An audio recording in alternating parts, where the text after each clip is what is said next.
akan mempresentasikan materi kuliah analisis perilaku dan evaluasi kinerja dalam berkomunikasi.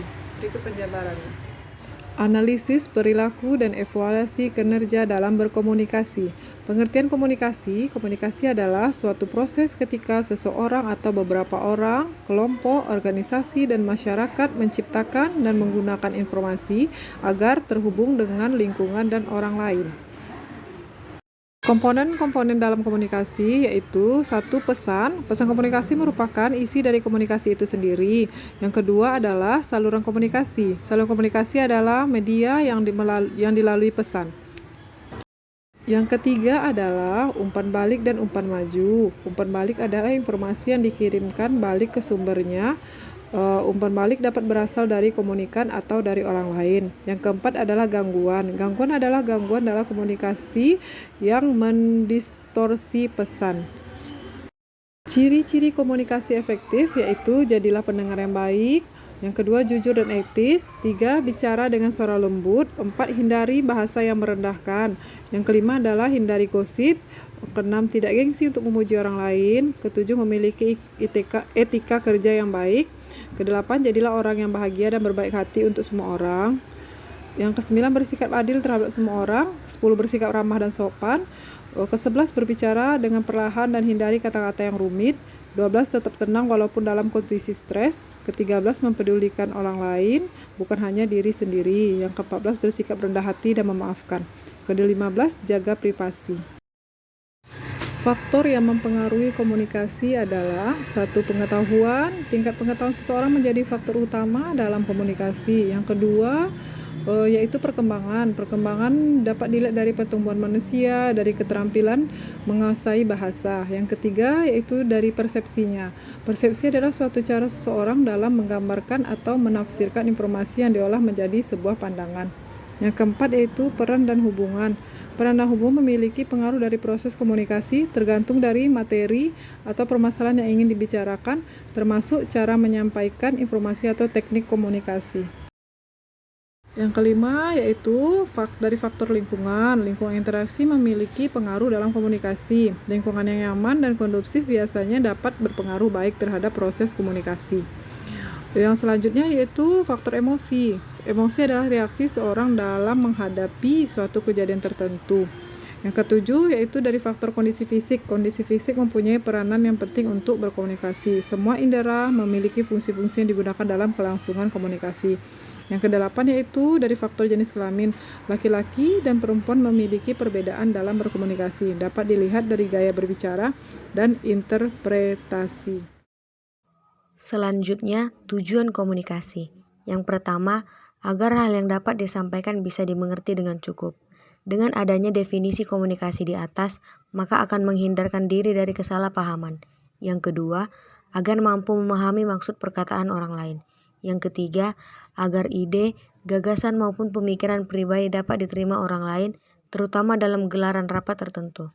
Yang keempat, penggerak orang lain untuk mengerjakan sesuatu, misalnya kegiatan kerja bakti, sosialisasi, dan sebagainya. Juga ada fungsi komunikasi. Yang pertama, untuk menyampaikan informasi sebagai penyampai pendapat agar dapat diterima oleh masyarakat luas atau yang berkaitan. Yang kedua, sebagai bentuk interaksi dengan orang lain.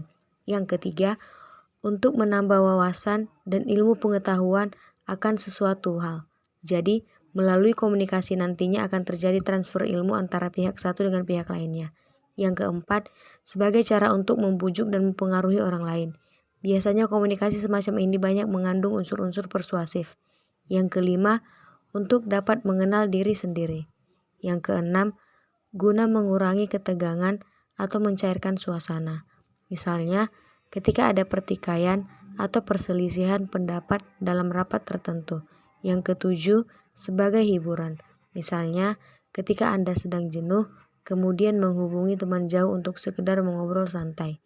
Yang kedelapan, untuk selalu menjalin hubungan yang baik dengan orang lain. Yang kesembilan, sebagai benteng diri agar tidak terisolisasi dengan lingkungan masyarakat. Yang kesepuluh, untuk mempelajari situasi yang terjadi. Yang ke-11, mengubah sikap maupun perilaku. Di sini ada macam-macam komunikasi. Yang pertama, komunikasi berdasarkan penyampaian terbagi atas lisan. Komunikasi secara lisan dimaknai sebagai jenis komunikasi yang terjadi secara langsung tanpa ada batasan jarak. Misalnya, dalam suatu rapat, wawancara, maupun percakapan biasa. Yang kedua, tulisan. Komunikasi secara tertulis merupakan jenis media komunikasi yang penyampaiannya dilakukan dalam bentuk tulisan. Misalnya, naskah, spanduk, undangan, dan sebagainya. Yang kedua, komunikasi berdasarkan tujuan.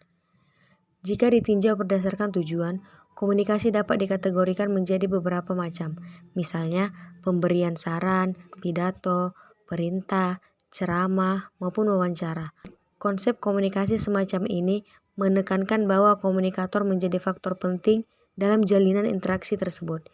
Yang ketiga, ada komunikasi berdasarkan ruang lingkup, yaitu termasuk internal. Komunikasi internal merupakan jenis komunikasi yang terjadi dalam ruang lingkup organisasi maupun perusahaan.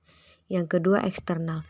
Komunikasi eksternal berarti komunikasi yang terjalin antar organisasi maupun masyarakat dalam berbagai macam bentuk. Yang keempat, komunikasi berdasarkan aliran.